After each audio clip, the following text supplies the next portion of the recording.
When people talk about the mafia in America, they almost always picture the same world. Italian crime families, New York power brokers, Chicago crews, men in tailored suits, smoke-filled restaurants, whispered orders, and bodies turning up because somebody crossed the wrong line. Film and television burned that image so deeply into popular culture that for decades, it pushed almost every other criminal empire into the shadows. But while America was obsessing over one version of organized crime, another one was growing inside its cities. Quieter to outsiders, harder to decode, and buried inside immigrant communities most people barely understood. In San Francisco's Chinatown, there was once a criminal underworld so violent, so deeply rooted, and so feared that parts of it earned names like a blood-soaked corner of the city. And unlike the mythic mob stories Hollywood made famous, this one didn't start with old-world dons trying to recreate Europe on American soil. It started with survival.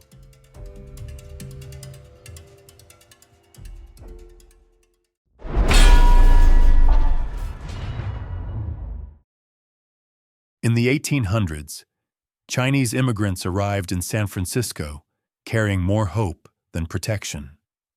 They came looking for work, for money, for a future, and for a place in a country that treated them like they were useful only until they became inconvenient. They faced discrimination, racial violence, labor abuse, and a system that offered them almost no real safety. So they built their own networks, their own halls, their own associations, their own circles of protection. That was the original role of the Tongs. At first, these groups were not built as criminal machines. They were support systems. They helped new arrivals find jobs, housing, legal help, community ties, and protection in a city where Chinese immigrants were often treated as outsiders by everyone else.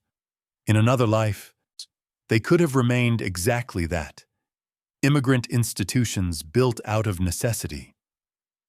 But power inside a vulnerable community is a dangerous thing. And the moment power starts generating money, it changes. Some of these Tong organizations gradually drifted away from community protection and toward control, then toward profit, then toward crime. Gambling, prostitution, smuggling, extortion, protection rackets.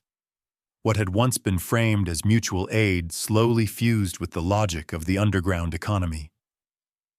Chinatown was no longer just a place where immigrants tried to survive. It became territory, and territory meant income, influence, fear, reputation, ownership. For years, bloody conflicts broke out between rival Tong factions in what became known as the Tong Wars. Eventually, some level of uneasy coexistence returned, but the peace was never real. It was only a pause. The structure was still there. The hunger was still there. And all it needed was a new pressure point. That pressure came in the late 1960s, after the Immigration and Nationality Act of 1965. A new wave of Chinese immigrants entered the United States, many of them from Hong Kong and Taiwan. They arrived in communities already shaped by earlier generations of Chinese Americans who had their own power structures, social hierarchies, and local identity. The result was not unity. It was friction, a deep one. The newer arrivals often felt shut out not only by white America, but by their own people. They were seen as outsiders twice over, by the country they had entered, and by the community they assumed would accept them. In that kind of environment, gangs didn't just offer crime. They offered belonging, protection, identity, a shortcut to respect. And that's when the street crews started rising fast. Groups like Wah Ching, Joe Boys, and the young street enforcers connected to Hop Sing began taking shape inside Chinatown. These were younger, harder, more reckless crews made up of kids and young men who understood that in a neighborhood built on fear, violence could become currency. They robbed, extorted, intimidated, fought over corners, businesses, gambling spots, and illegal markets, and above them sat the tongs. That was the real engine behind the chaos. Older Tong figures no longer had to act like street soldiers themselves. They understood something smarter. Gangs could function as enforcement arms. The Tong could operate behind a semi-legitimate front, while younger men handled debt collection, intimidation, so muscle and bloodshed. Respectability on the surface, violence underneath. It was an arrangement that made Chinatown's underworld both harder to see and harder to stop. Then came the moment that forced the rest of America to finally pay attention. On the night of September 4th, 1977, Chinatown exploded. Inside the Golden Dragon restaurant in San Francisco, members of Hop Sing and their allies from Wah Ching were eating when gunmen linked to the Joe Boys burst in and opened fire. The attack was gang-related. The victims mostly weren't. By the time it was over, 5 innocent people were dead and 11 others were wounded. A restaurant had turned into a kill zone. A gang war had spilled directly into civilian life. And a part of America that most outsiders saw as a cultural neighborhood full of festivals, food, and family businesses was suddenly exposed as something far darker. The Golden Dragon Massacre changed everything. It brought national headlines. It drew law enforcement deeper into Chinatown's criminal networks. And it shattered the idea that Asian organized crime in America was a minor side story. It wasn't. It was real. It was structured. It was armed. And it was capable of creating the same kind of fear, corruption, and body count that Americans had long associated with other mafia traditions. The Joe Boys would eventually be broken apart. But when one gang falls in a place like that, it doesn't create peace. It creates opportunity, a vacuum, an opening for somebody more ambitious. That's what made the late 1970s so dangerous. The old balance was collapsing. The streets were unstable. Rival groups were circling. Chinatown wasn't calming down. It was being rearranged. And somewhere inside that chaos, a young immigrant from Hong Kong was beginning to build a name for himself. He wasn't physically imposing. He didn't look like a future kingpin. His nickname actually made him sound small. Shrimp Boy. But in criminal history, the men people laugh at first are sometimes the ones they end up fearing most, because Raymond Shrimp Boy Chow didn't want to just survive Chinatown. He wanted to own it. Raymond Chow's story works like great crime fiction, except the most unsettling part is that it was real. He didn't enter America as a polished boss or a mastermind already sitting on power. He came in young, small in stature, easy to underestimate, and carrying a nickname that sounded more like an insult than a threat.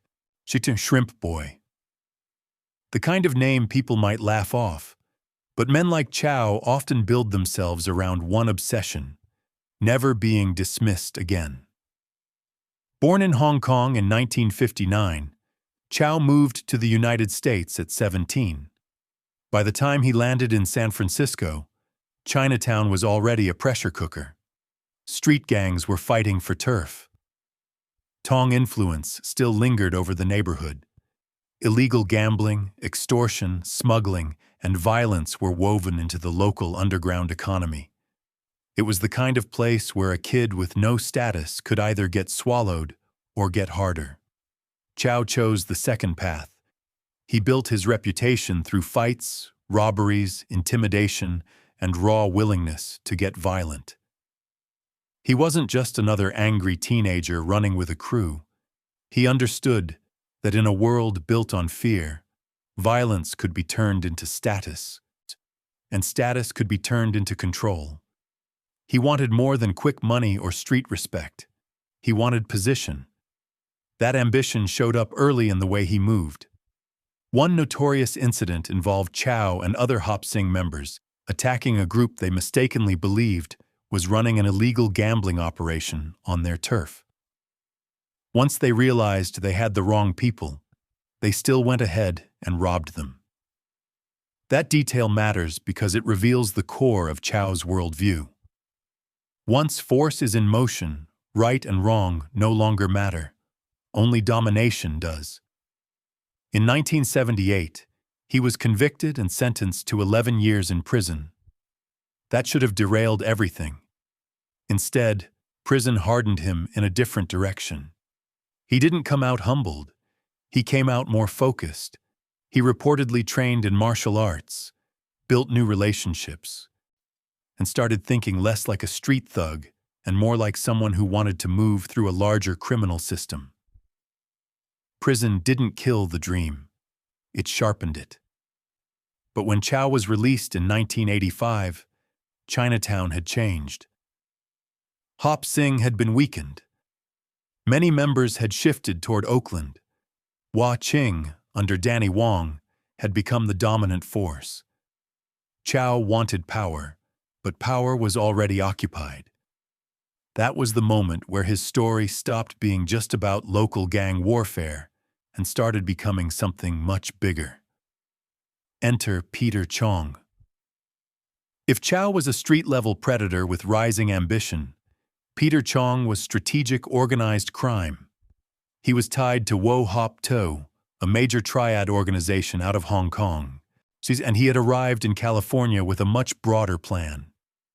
Unify and expand Asian organized crime in America under one powerful umbrella. He needed somebody who knew the local terrain, who understood Chinatown politics, knew the players, could recruit the right men, and could enforce new terms on the street. Raymond Chow was perfect for that role. The alliance changed his life. Chow became the number 2 man in Wo Hop To's American operation, and his Hop Sing network folded under the triad's protection. That gave him access to money, status, resources, and legitimacy inside a broader transnational criminal structure. He was no longer just scrapping over neighborhood corners. He was now part of a blueprint. And the blueprint was brutal. Chow began rebuilding Hop Sing aggressively. He recruited young men in San Francisco, he pulled in loyalists from Oakland, and started pushing a simple message to rival gangs.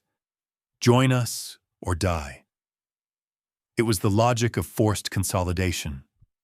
Smaller gangs like Sui Sing and Jackson Street Boys were pressured, crushed, or absorbed. Some surrendered quietly. Others were broken. Either way, Wo Hop To grew. This is what made Chow dangerous. He wasn't just violent. Plenty of gang leaders are violent. He was building structure. He was using fear not for chaos, but for organization. He saw scattered Asian gangs the way a corporate raider sees underperforming assets, separate, vulnerable, and ready to be folded into one machine. There was only one major holdout left in San Francisco Chinatown, Wah Ching. Danny Wong refused to join. Chow reportedly approached him multiple times, trying to bring Wah Ching under the Wo Hop To umbrella. Wong kept saying no. In a world like that, repeated refusal is more than defiance. It becomes a public challenge, a direct insult, a threat to the image of inevitability Chow was trying to create. Then, in April 1990, Danny Wong was shot and killed. That murder changed the map. Without Wong, Wah Ching fractured. Some loyalists fled to Los Angeles. Others gave in and joined the expanding system around Chow and Peter Chong. It was exactly the kind of result Chow wanted. Chinatown's underground was no longer a loose war between competing crews. It was becoming something closer to an empire. And like most rising empires, it got greedy. Peter Chong wasn't satisfied with controlling San Francisco. He wanted the East Coast, too. Boston and New York became part of the bigger vision. Wo Hop II and its allies looked for ways to fold more Chinese gangs and Tong-linked groups into their orbit without always needing open war. Some joined under pressure. Others resisted. Assassination plots surfaced. Power plays spread across state lines. The operation started looking less like a neighborhood crime problem and more like a national organized crime network. But the larger Chow's world became, the harder it was to control. Federal pressure was building by the early 1990s. Big cases started closing in. In one twisted example of how criminal paranoia destroys itself, Chow became convinced a woman associated with the organization had informed on him. He ordered her beaten twice. She hadn't originally been the informant he believed she was, but after those attacks, she did become one. That one detail says almost everything about the system he lived in. Fear creates silence until it creates the exact betrayal it was trying to prevent. Then came the real hit. In October 1993, federal prosecutors unveiled a sweeping indictment, 48 counts, 19 defendants, and a criminal operation stretching from Hong Kong to the Bay Area to Boston. This was the first major use of RICO law against Asian organized crime on the West Coast. It signaled that the government was no longer treating these gangs as isolated local crews. They were now being targeted as an organized criminal enterprise. Peter Chong ran. Raymond Chow didn't, and the empire he helped build was about to learn the oldest rule in criminal history. A kingdom built on fear eventually teaches everybody inside it how to betray. The most dangerous phase of Raymond Chow's life didn't come when he was young and reckless. It came later, when he learned how to hide behind legitimacy. After the early 1990s federal crackdown, Chow was prosecuted in separate cases involving illegal weapons trafficking and fraud. His former associate Wayne Kwong turned into a key witness against him in exchange for a lighter sentence. That was a familiar story in organized crime. Men who once stood shoulder to shoulder suddenly remembering survival matters more than loyalty. In 1996, Chow was sentenced to 23 years in prison. Hop Sing lost power. Wo Hop To's U.S. operation fell apart. What had once looked like a rising Asian criminal empire on American soil was now cracking from every side. But even then, Chow's story wasn't over. At first, he refused to cooperate against Peter Chong. Then he learned something that changed his thinking. Chong had hired his attorney in the 1996 case. To outsiders, that might sound like legal maneuvering. To Chow, it felt like betrayal, manipulation, control. And betrayal was the one thing men like him never truly forgive, even when they've built careers on committing it. So he turned. Chow eventually agreed to cooperate, joining others like Cheol Su Lee in helping the government build its case against Peter Chong. Chong was later extradited back to the United States and convicted on charges including fraud, murder conspiracy, extortion, and sabotage-related crimes. As part of his cooperation deal, Chow was released in early 2003. That release should have marked the final chapter. An aging ex-gangster walking back into civilian life after prison. Instead, it opened the most unsettling chapter of all. After returning to the community, Chow publicly presented himself as a changed man. He spoke at community events. He talked to young people about staying away from gangs. He took part in discussions and public appearances. He seemed to fit a familiar American redemption storyline. Former criminal serves time, reflects, comes home wiser, and tries to stop the next generation from making the same mistakes.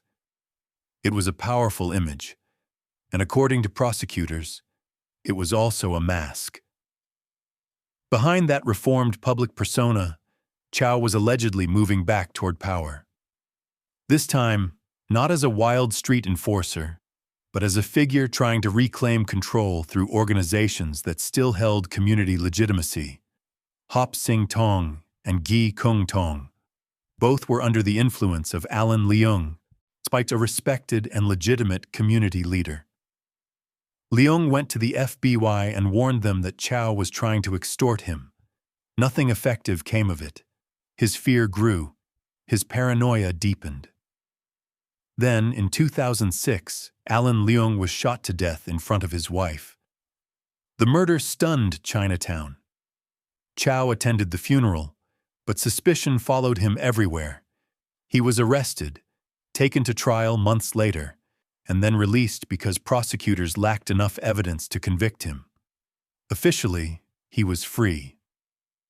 Unofficially, his shadow over the community had only grown darker.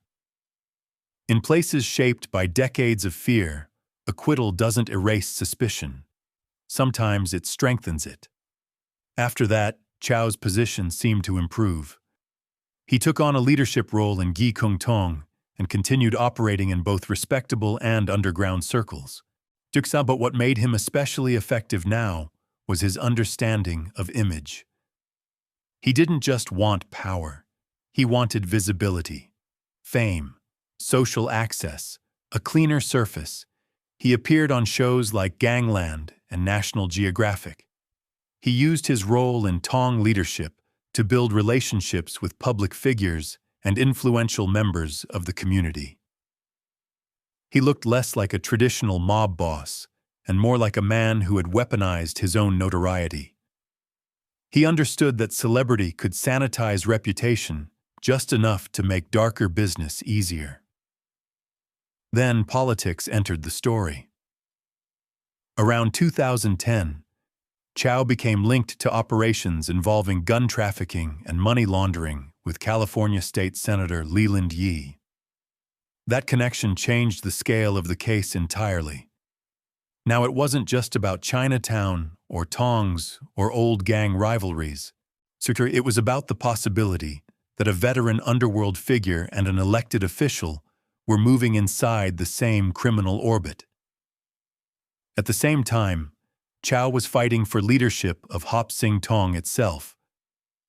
One rival was Jim Tat Kong. Rumors swirled that Kong had his own enemies inside the organization, that people were being pressured over votes, and that internal politics were turning ugly fast. Then, on October 17, 2013, Kong and his wife were murdered. Authorities immediately saw Chow as a prime suspect, and then came the break that really sealed his fate. Andy Lee. Lee had once been close to Chow, close enough to be considered one of his trusted people. But over time, their relationship deteriorated. Lee was exhausted by gang life, by drugs, by violence, by the constant emotional rot of living in survival mode. He wanted peace. He wanted out. That desire alone was dangerous in Chow's world. At one point, the two men met in a nightclub and ended up in a physical fight. Blood was spilled, but the real damage was deeper than that. Trust had collapsed. And in organized crime, once trust is gone, everything that comes after is a countdown. That countdown ended on March 26, 2014. In a massive federal sweep, the FBI raided locations across the Bay Area, Chinatown, San Mateo, Sacramento, and beyond. Raymond Chow and State Senator Leland Yee were arrested in the same operation. It was one of those moments that instantly tells the public the story is bigger than anyone thought. A gangster and a politician pulled into the same federal case. Computers seized, financial records examined, informants lined up. The walls were finally closing in. Yee pleaded guilty in 2015 and was sentenced to prison. Chow went to trial later that year. Prosecutors charged him with the murders of Alan Leung and Jim Tat Kong, along with money laundering, theft, fraud, and other racketeering-related crimes. And at the center of the case against him stood Andy Lee, the former ally who had once been part of his world. At first, Lee had considered helping Chow, but after reading the government's investigative records, he came to believe that Chow had already betrayed him. That realization changed everything. Lee became one of the most important witnesses against the man he once stood beside. And that's how Raymond "Shrimp Boy" Chow finally fell. Not in a shootout, not in a flashy underworld ambush, but in a courtroom, buried under testimony, records, murder charges, and the voices of people who had once helped build his power. On August 4th, 2016, Chow was sentenced to 2 life terms. That was the official end of one of the most notorious Asian organized crime careers in American history. He is still alive in prison. And while San Francisco Chinatown did not suddenly become crime-free after his fall, it did become quieter. The era when one man and his network could dominate so much of its underworld through fear, murder, extortion, and political connections was finally over. What makes Chow's story stick is not just the violence, it's the corruption of purpose. An institution born to protect immigrants became a ladder for predators. A man who rebranded himself as redeemed turned out to be reaching for power all over again. And a community that once built organizations to survive America ended up being terrorized by one of its own most ruthless sons.